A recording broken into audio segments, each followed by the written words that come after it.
Hello everyone and welcome to Vitality Speaker Series, our monthly webinar about bigger picture issues and what they might mean for financial advisors.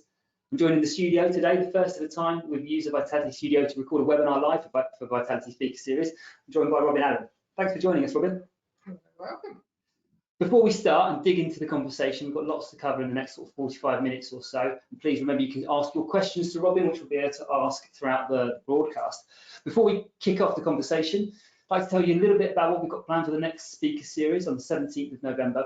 We're joined by Lizzie Pickering, who's an author and filmmaker and grief investigator, and she'll be talking about life after loss, coping with loss, and the hidden power of financial protection, which will be explored by Adrian Benjamin, who will be sharing his own experience of sadly losing his dad recently. He's a financial protection specialist himself, and he'll be exploring how this has affected his advice that he's giving to clients as a result of his recent experience. But on to today's session, we are going to be talking about all things protection with Robyn. Robyn, as I'm sure many of you already know, is not your typical protection advisor. Putting it mildly. You may know her from her TikTok videos on LinkedIn and across TikTok, which speak to consumers about protection, but also you're a strong industry voice as well, Robyn, when it comes to protection matters too. So we're going to be exploring some of that today. But before we dive into all of that, how did you get here, Robyn? Let's start with kind of, let's not spend no one wants to hear like kind of a really long kind of like list of, the fact that you used to work in WH Smith or something. But like, how do we get to protection, and why? Why is that your career path? I'm just imagining all the stationery in WH Smith work there. That'd be awesome. I'm family led. I've been in bank branches since I was 4 years old. My dad was a bank manager. My stepmom was a bank manager. My sisters ended up being an accountant. So we've kind of always been around money and worked for a bank, did a lot of different roles. My last one was financial consultant, and that was where I started with protection. And I had an amazing boss at the time. And have you ever had a job where you don't know if you really love it or it's because you've got a really good boss?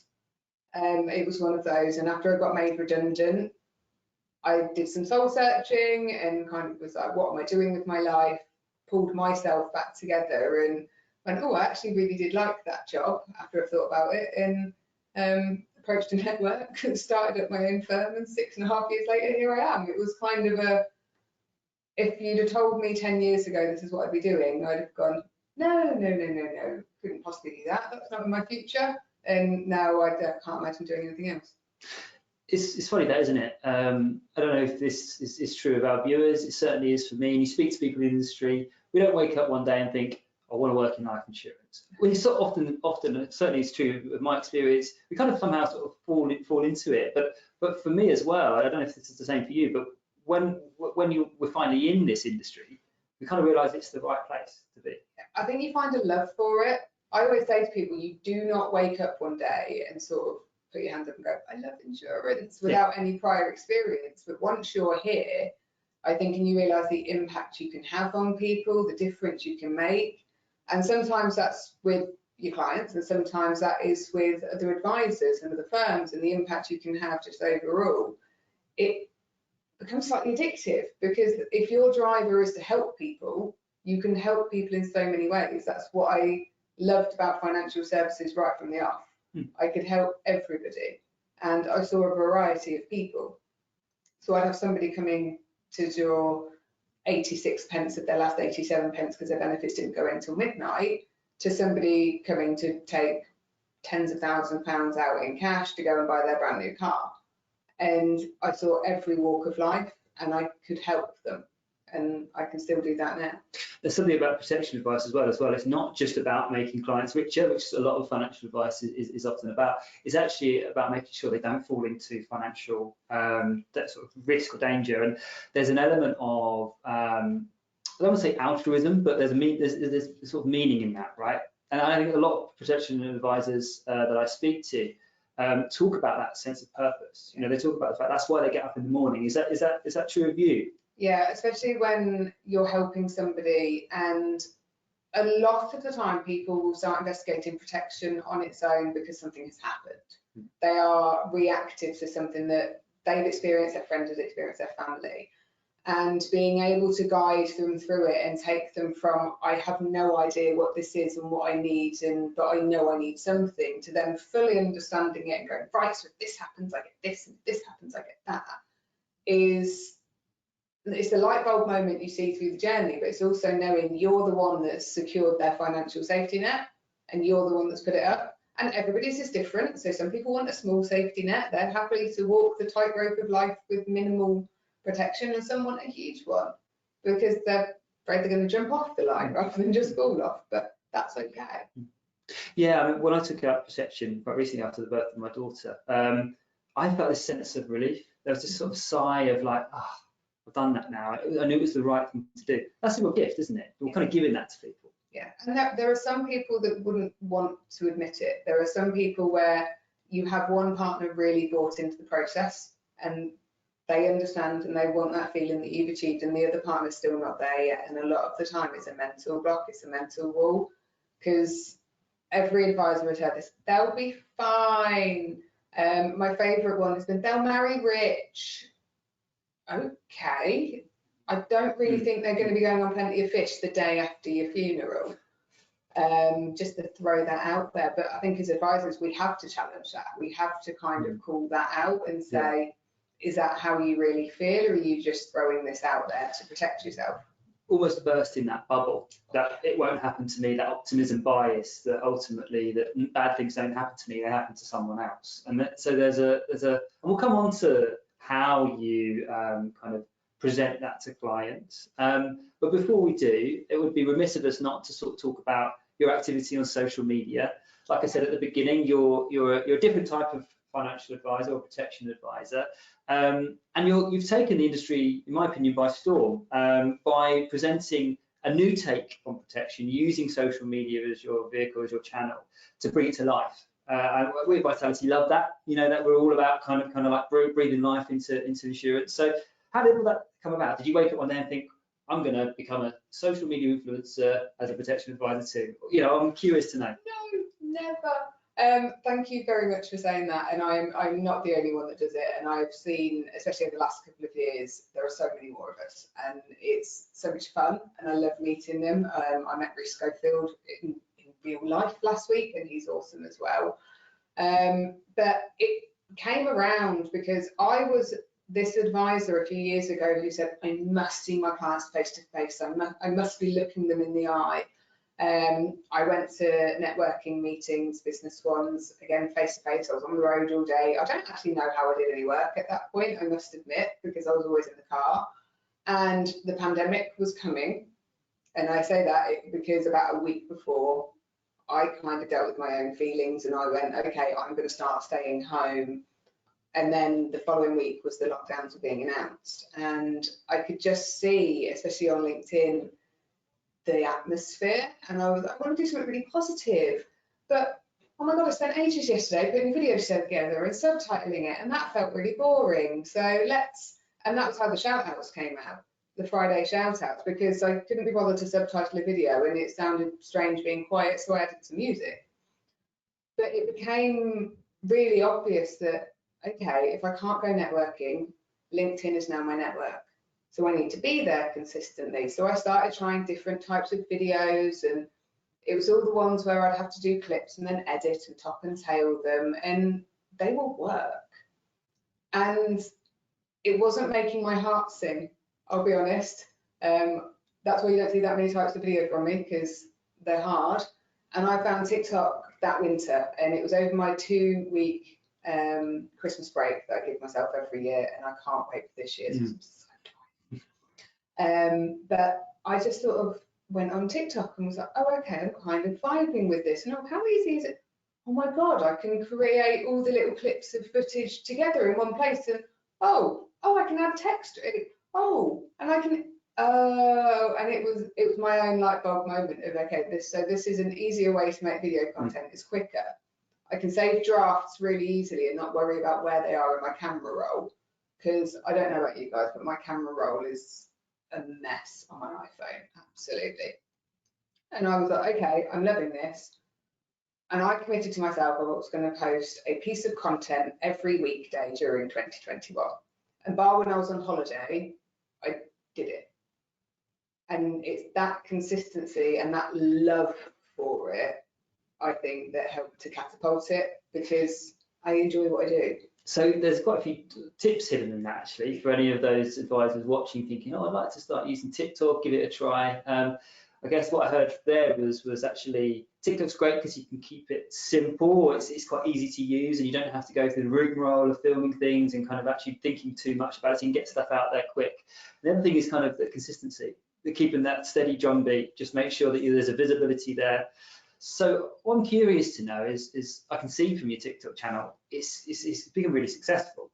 And there's almost a bit of, I think you've busted a myth there in the protection industry, in the sense that there was this kind of like myth that advisors can't make insurance interesting or fun to consumers. It's always going to be very, very serious. And it is. It ultimately is a serious conversation. But what you've proved any doubt was wrong around the fact that actually consumers, customers, social media users, a whole generation of TikTok users are responding to it.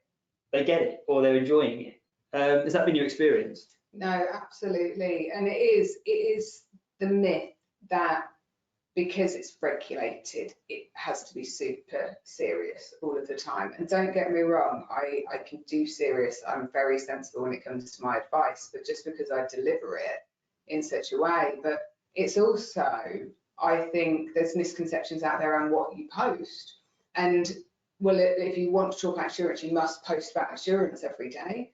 I actually rarely post about insurance anymore. It's maybe once or twice a week I'll actually mention something, and it's always just something factual. There's never a call to action. It's always just me going, oh, here's some information, something thought-provoking generally, and the rest of it is me. And it might be observational. It might be going, oh my God, has your week felt really long too? Or like I did last week, showing the fact I got in from an event at 2 AM and had to be up like just a few hours later to do something else. So for me, it turned from Robyn protection advisor to Robyn human being. And I think it was that really helped, because I am who I am. If you want to work with me and you want to know who I am as a person, it's laid out for you on this lovely grid. Go and watch my videos. Though I did have a long running joke with some people that were like, they'd never heard my voice because I did so many lip sync videos in one go that they were like, oh my God, you have a voice? That's not you singing. No. and we sort of touched upon that point, really, is that's another element I think so compelling about protection advice is that human element, is the human part of it. You're connecting with a human part of somebody when you're talking about these things. And I think your videos demonstrate that actually all people, we're all people, and we also want things to be presented in a way that's easy, digestible, makes sense, and occasionally fun. Not always fun. We don't have to always be fun. With a reality check of our industry, we have to say to people, what is going on with your budget? Like, seriously, how would you survive financially if this happens? So I have to give reality on my social media as well. I have to go, this is who I am and this is what I do. And that's one of the reasons I love TikTok as a platform, because I always say some other platforms are very aspirational. They're things that people look up to. Whereas TikTok, I can go on and I can see a post of a mortgage advisor talking about what's currently going on in the markets and how the press have maybe delivered it in a different way than the reality. And then I see a video of someone falling over. They're not hurt. But I'm like, oh, at least my day's not that bad. Like, first of all, I'm not doing mortgages, and second of all, I haven't fallen over. So it is just that, okay, I'm not alone. And that's a really important part of giving protection advice, because we know everything. We delve right into the emotions. So they have to trust us. So I'm not perfect. I'm willing to show it. I think it helps put people at ease. And one thing I'm curious about is how much of it is a sales tool, social media, or how much is it just an opportunity for you just to share your message far and wide? Is it both? Is it one or the other? It's both. My primary goal is I now have got to the point I just like making the content, and I won't make anything ever that I don't enjoy.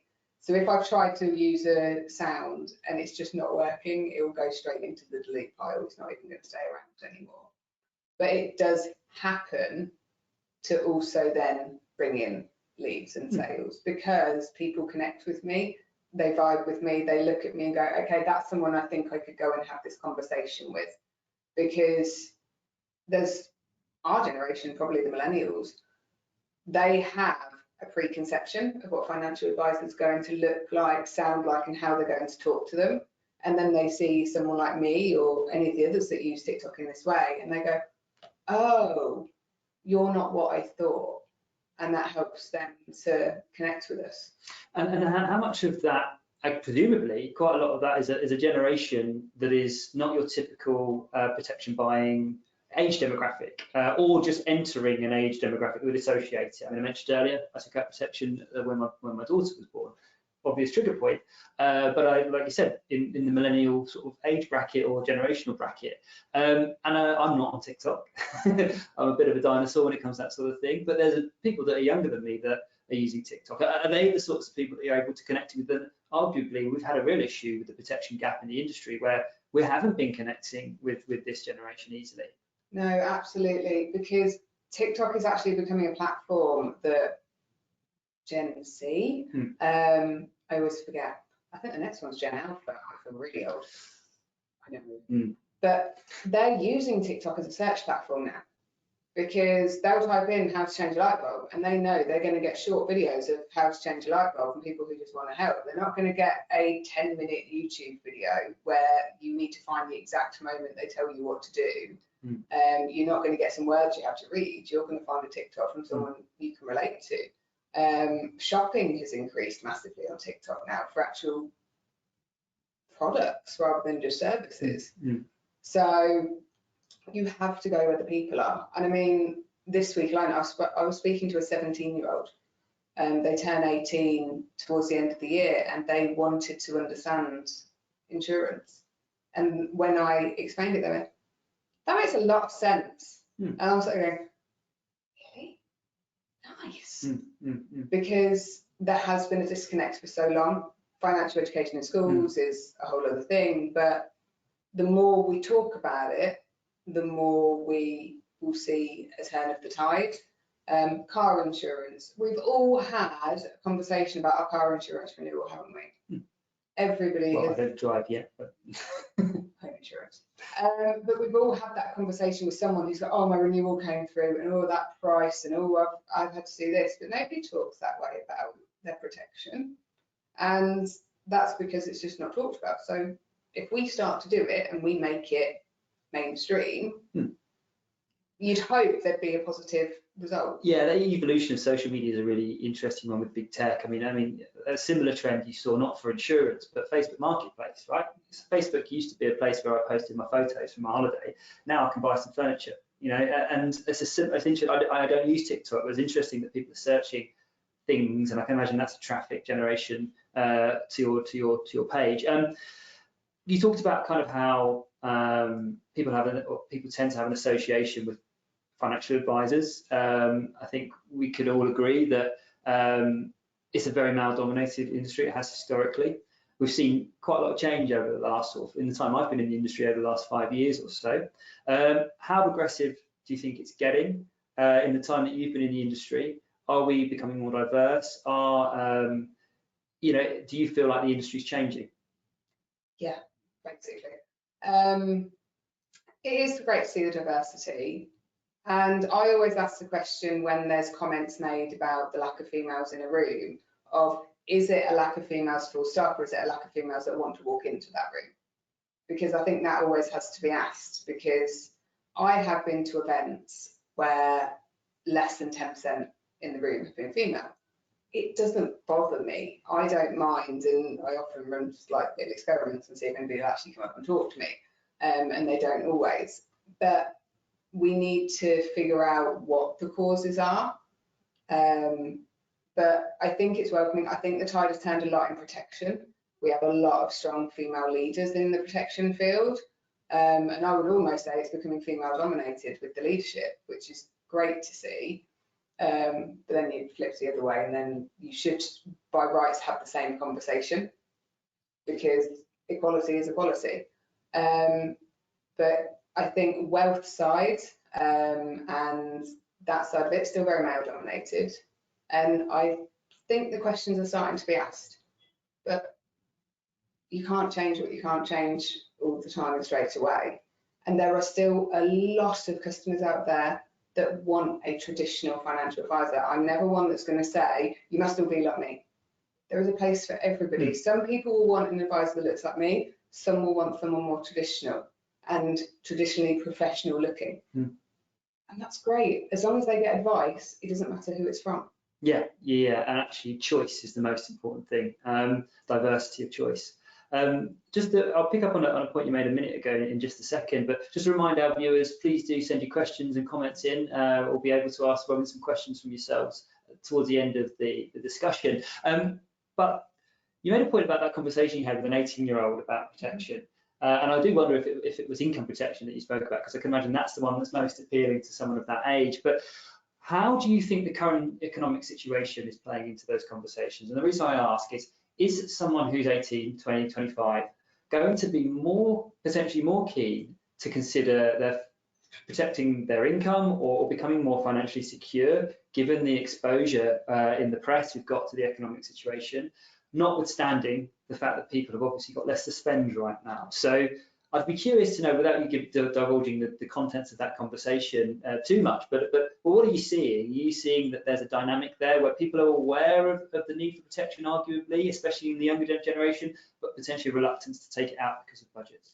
I think just with that age bracket anyway, and we were all the same, part of you just feels immortal. It's not going to happen. I'm really young.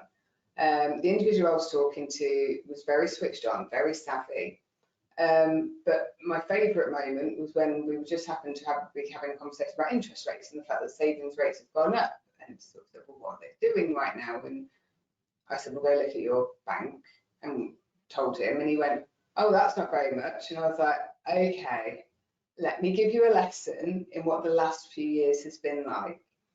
And explained what happened in the last recession, how the interest rates had tipped in favour of the mortgage field, and then how it's started to swing back. Oh, and it was, he then realised he needed to take a larger view, because he was looking at it very isolated. And I think that's what a lot of us do. A lot of us have been focusing so much on the mortgages and the rates going up, and the panic that was instilled in people during that, when actually, guys, the savings rates have gone up. Have you looked at your savings that you have, and have you moved them if you need to?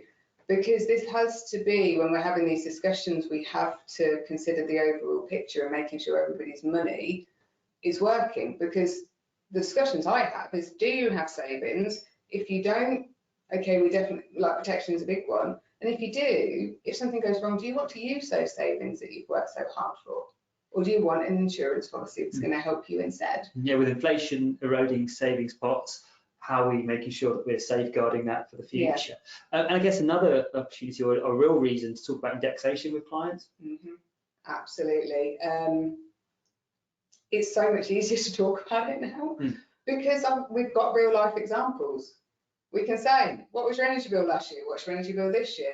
That gives you an idea. It's an extreme idea, but it gives you an idea.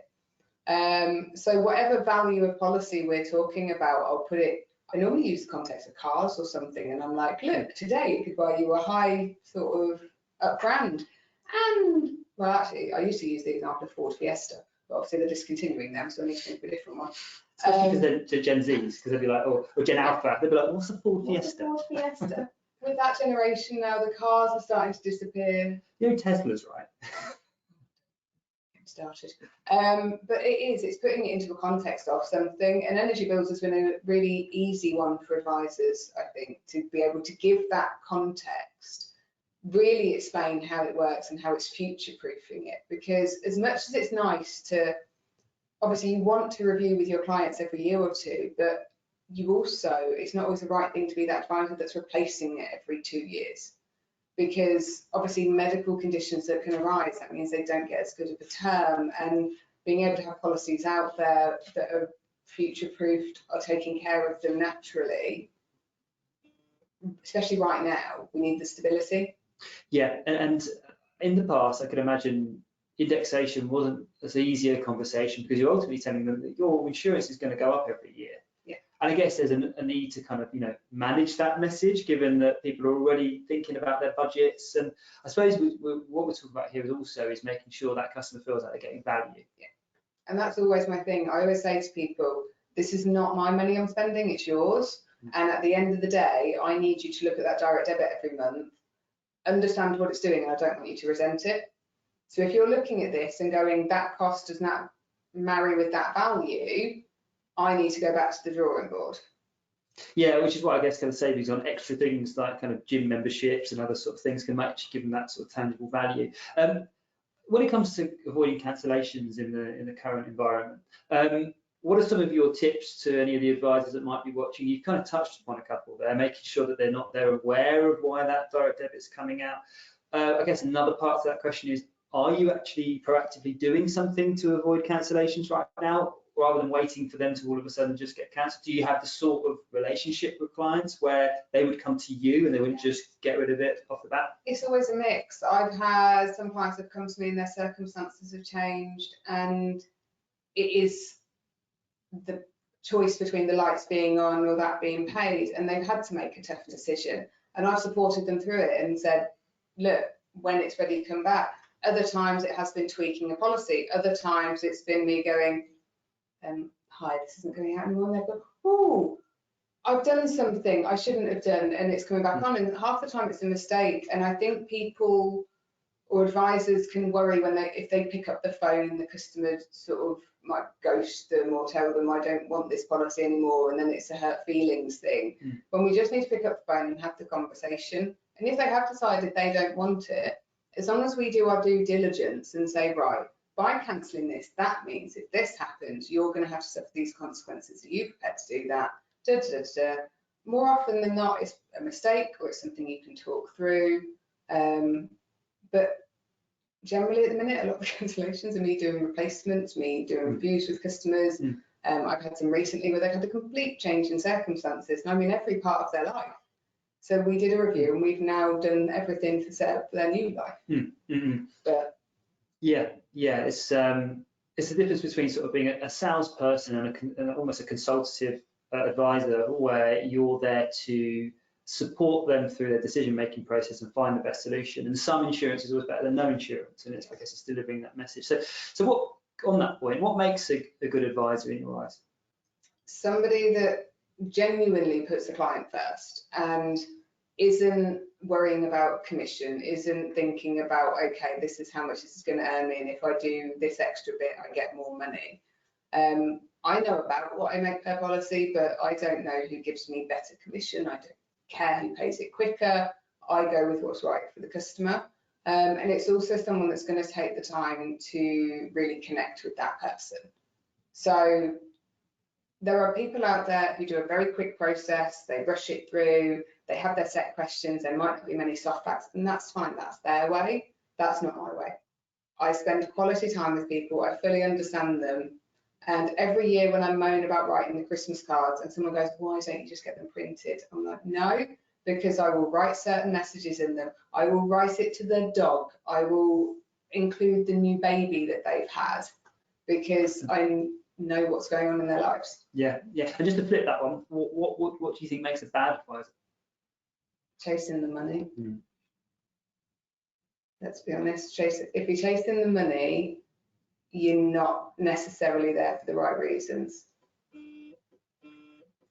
So that's absolutely true. And what you want as well is people sort of not feeling like they're being hassled, because that has a very damaging impact on consumer trust. And that's what we fight up against a lot. I had somebody recently and there was a big distrust around insurance, and we had a lot of conversations around, I don't want to be this person that they don't pay out. I don't want to suddenly find out they don't cover this, and this. And I said, right, let's look through this in detail. Let's reassure you. Let's answer every question. And it did get to the point where they were building up that I went, okay, let me finish answering the first one, because if I finish what I'm saying, I think I'm going to answer the rest of your questions. because it's also okay to calm someone down by stopping a spiral if they are concerned about that. Because again, we're human, and being able to have that level of understanding of human behaviour, that it's important to stop that and sort of go, okay, let me address it, let me finish, and then let's see if we've got any more questions. Yeah, absolutely. So I had a question come in. So Emma's asked, how can she find you on TikTok? What's your page? I am Robyn Allen 20 on TikTok, and well, you'll find me on LinkedIn. I'm the one with the mohawk. Difficult to keep you, not difficult to miss. Please keep your questions coming in and any comments you might have. So yeah, I think on that point, I think we are moving hopefully in the right direction as an industry, and more people like yourself giving real protection advice, breaking it down in a way that is understandable and accessible has got to be the future of protection advice. And we are still in an industry that we love a bit of jargon, don't we, guys? We love an acronym, and that's fine, but it's remembering when we are talking to clients to break that down, and we don't just run off with our words, because you lose them. We start going, oh yeah, so I've included waiver of premium, da, da, da, da, da, da, and that you can just see their face go, I don't know what you're saying. So it's really important for us to go, right, see where it says waiver of premium here, let me explain what this is. So this is the one that da, da, da, da, da. Because we're speaking a different language completely. If I went and, I don't know, I'm buying a new house right now. If I went to talk to the builder and he's telling me about how he's built my house, I've got no clue. Beyond a hammer and a nails, I don't know. And that's okay, but I need him to dumb it down for me. And how much do you think that is used almost, how much is that weaponized in the financial advice world, or historically has it been weaponized? Is there a sense of trying to or kind of intentionally using jargon in a way that outsmarts your client so it makes them feel like, you know, they've got, you know, you're offering something that they can't understand it, so therefore it must be credible, it must be something they need. You know, how much of that is that kind of what's the word I'm looking for, obfuscating the kind of the conversation? I think it's historical, because if you think about back in the day, bank managers were like the top of the best of the best, the top of the top. If your bank manager said it, it was gospel. And I think that was the same with financial advisors, and there was just an expectation that they would go in and they would use this language and they would tell the person exactly what they needed to do, and that person would do it and say, yes, sir, absolutely. We, as a population, we ask more questions now. We have Google at our fingertips. So if you say something and we're not sure, we're going to go and Google it, and we're going to come back and ask the question you probably don't want us to ask. So the power of that language has diminished, because we need to make it understandable nowadays so that people will trust. Because that automatic trust for financial services, I don't think is always there. People will build a trust with an advisor, but is there an inherent trust for financial services? Probably not, like there was. So that goes back to my previous question about what makes a good advisor then, yeah. You know, and there's a degree of emotional intelligence to that, right? It's actually, your role is to make a connection with the client so that they feel like they're on a journey with you, not the other way around, where there's a status imbalance where they're almost being taken for a ride, which I think maybe would be where in the past there were some question marks around the kind of the legitimacy of that conversation. Yeah, no, absolutely. I mean, whenever I'm talking, well, to be fair, if I'm talking to somebody about TikTok or whether I'm with a client, I will start off at sort of base level. And if I then find out they've got a little bit of knowledge around what we're talking about, I level up and I level up until I reach the point I need to be. But there's nothing wrong with me starting down here, because it means that if somebody is here, I'm right there with them from the beginning, and it's very quick to level up. And I mean, emotional intelligence is so important, but what people don't always realize, intelligence IQ in and of itself is inherent. You cannot change your IQ, but your EQ, you absolutely can. you can learn, you can study behaviour, you can start to read cues. And that was one of the things I thought was going to go away once we all transferred onto Zoom. I'm going to be the first one to say this, and I will admit when I'm wrong. I went, oh God, if I can't see them like this in their full person, I'm not going to read the body language, I'm going to miss things. Actually, it's all here. So as long as I've got them on Zoom, but even if I haven't got them on Zoom and all I've got is a voice, I can still read it. So A, I underestimated my ability, but B, I think I'd put myself in a box of how I thought I had to be, and it was the should, and I hate a should. So I got rid of it. And it's also playing it back to them. It's how you're sitting, how your face looks as well, because if you're sat there with a bit of RBF on, then it's just not going to be a great meeting, because they're just going to read that coming off you. So it's a constant, I've got a half smile on my face, I'm engaged, I'm listening. And we've talked about this before, but when I'm with a client and I need them to sort of develop something they've said and tell me a bit more, I will make it very obvious that I'm not typing or writing. So I'll pop my head onto my hands and I'm engaged and I'm looking at the camera. And it's little tips like, if you've got them minimized on Zoom because you're showing them documents, put them up under your camera, so that when you look at them to talk to them, you're actually looking at your camera. And have you found that in the kind of the world beyond, or we're still obviously going through the pandemic, but since the lockdowns, have you found you're going back to more face-to-face meetings, or have you just stuck with Zoom, Teams, or whatever platform that you can use? I'm Zoom all the way now. I will use Teams if I have to, but no, I haven't even offered it.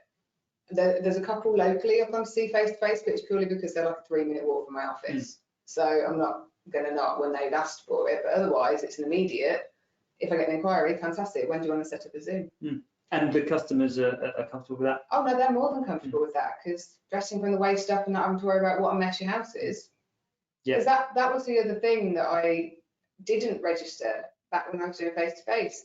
If I'm going to somebody's house, there's potential they're going to worry and be cleaning up before, they're going to feel stressed because someone is coming, they're going to want to make sure the dog behaves or the kids aren't around, and dress presentably. Whereas actually, I'd rather they a minute before went, oh, I need to go on this Zoom, because I just think they come into it slightly more relaxed. The absolute antithesis of the man from the Prue, isn't it? It's kind of, but interesting that as well. I guess during COVID as well. I mean, that it was almost for you a crossroads, wasn't it? It's like, okay, how do I turn this situation into an opportunity? You know, ultimately we're facing an unprecedented experience. Everyone's on lockdown. What does this mean for my business? And I think your social media, we spoke about your social media pivot and the use of the channel to find that connection. I guess that was a manifestation of that.